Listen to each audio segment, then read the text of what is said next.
Professionnel? Ouais, Je suis en licence de psychologie. d'accord. Tu es à Paris? Oui, oui, oui. Je suis à l'université Sorbonne Paris-Nord et je suis en parallèle, j'ai reçu en parallèle une formation en tant que danseur au Conservatoire national supérieur de Paris.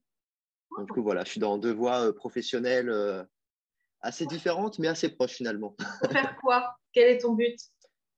Plus tard, j'aimerais bien travailler justement comme psychologue auprès d'artistes et de sportifs, idéalement, et D'accord. tout en gérant à côté du coup une carrière en tant que danseur, si le destin me le permet, surtout en ce moment. Chorégraphe peut-être plus tard? Co- Ah, j'aimerais bien. Plus tard, oui, oui, oui, avec un peu plus d'expérience, oui, oui, pourquoi pas. Mm. D'accord. Dans les concours de beauté? Ah, ça peut se faire, ça peut se faire. Non, effectivement, ça peut se faire. J'y avais pas pensé, mais effectivement, ça peut être un projet en cours, pourquoi pas.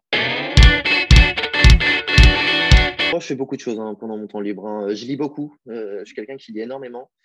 Bon, bah, je profite de mes amis. J'ai la chance de vivre dans une région très culturelle, donc je vais voir beaucoup de spectacles, beaucoup de musées. Enfin voilà, vraiment à fond l'art. Chorégraphe peut-être plus tard? Ah, j'aimerais bien. Plus tard, oui, oui, oui. Avec un peu plus d'expérience, oui, oui, pourquoi pas. Mm. D'accord. Dans les concours de beauté? Ah, ça peut se faire, ça peut se faire. Non, effectivement, ça peut se faire. J'y avais pas pensé, mais effectivement, ça peut être un projet en cours, pourquoi pas.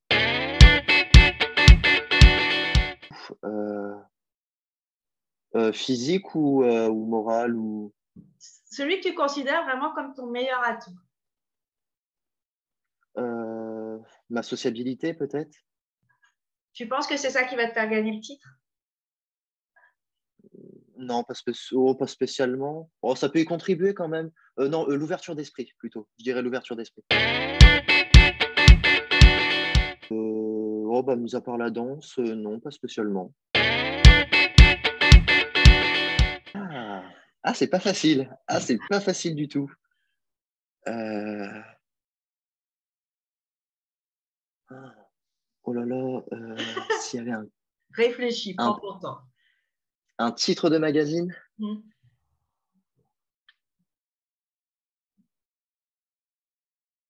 euh, sur le chemin entre l'art et la beauté, quelque chose comme ça. Oh, je verrais quelque chose de très. Ça serait, ça ferait très France 5, je pense. Quelque chose de très thé ou café, comme il y avait un peu à l'époque. Euh, je pense que oui, ce serait des débats, des débats non, sur la culture en général, je pense. La culture chorégraphique au profit de chocolat.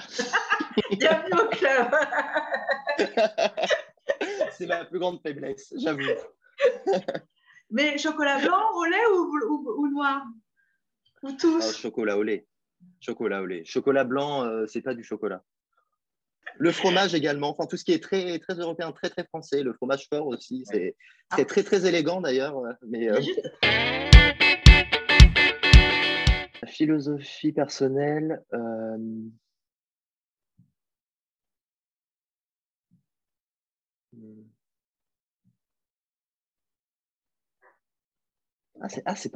oui, c'est pas facile. C'est pas facile du tout. Oh là là, je m'attendais pas du tout à des questions comme ça, d'accord. Euh, Julien a validé les questions, hein. Il les a depuis 3 semaines. Ah, sacré Julien, sacré Julien. Je dirais, on vit par le rêve, quelque chose comme ça. Parce que je pense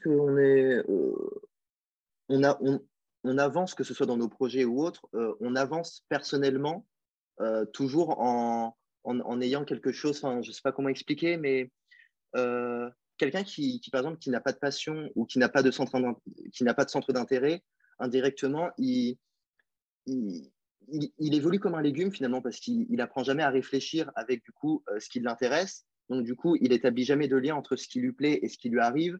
Et finalement, bah, sans rêve, on n'a pas de projet. Donc on n'a pas de projet, bah, ça sert à quoi finalement? Ouais, Ouais. Qu'est-ce qu'on a de plus à apporter si on ne peut pas mettre un petit peu notre petite touche personnelle dans certaines choses.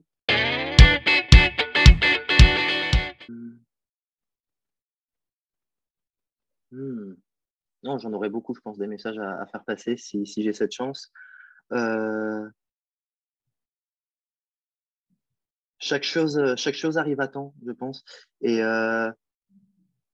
il y a toujours un moment donné où la roue finit par tourner et il faut toujours garder confiance, toujours avancer, être sûr de soi et quoi qu'il arrive, que ce soit du positif comme du négatif, il faut pouvoir se l'approprier et en faire une force. Je pense que ce serait la prévention contre le sida. Et pourquoi? Parce que c'est un sujet qui est encore très, très tabou, je trouve. Même à notre époque, c'est encore extrêmement tabou. Et je trouve affolant qu'on soit en train de penser à la téléportation et qu'on n'ait toujours pas de trouver un remède spécifique contre le sida et même toutes les maladies sexuellement transmissibles. Donc, je pense que voilà, auprès des jeunes adolescents et je pense que c'est important de le faire tourner. C'est des choses, on pense toujours que ça arrive qu'aux autres et malheureusement, quand ça nous tombe dessus, voilà, on est obligé de faire avec. Et c'est vrai qu'il y a encore très, très peu d'avancées. Donc, mais voilà, pourtant, il y a quand même beaucoup d'associations qui parlent de ça et c'est important de les mettre en avant. Je pense notamment au film qui m'avait beaucoup marqué, 120 battements par minute, en lien avec l'association ACT UP qui a démarré dans les années 90, il me semble. Et voilà, je pense que c'est important de mettre ça en avant et surtout auprès des jeunes.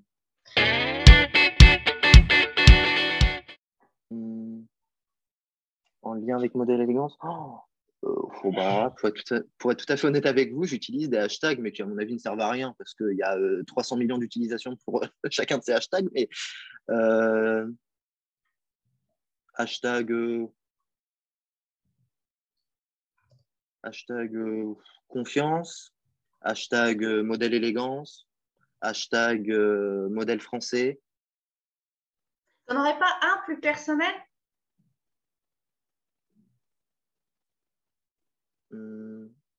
Hashtag ambition. Ouais. Et un avec ton prénom?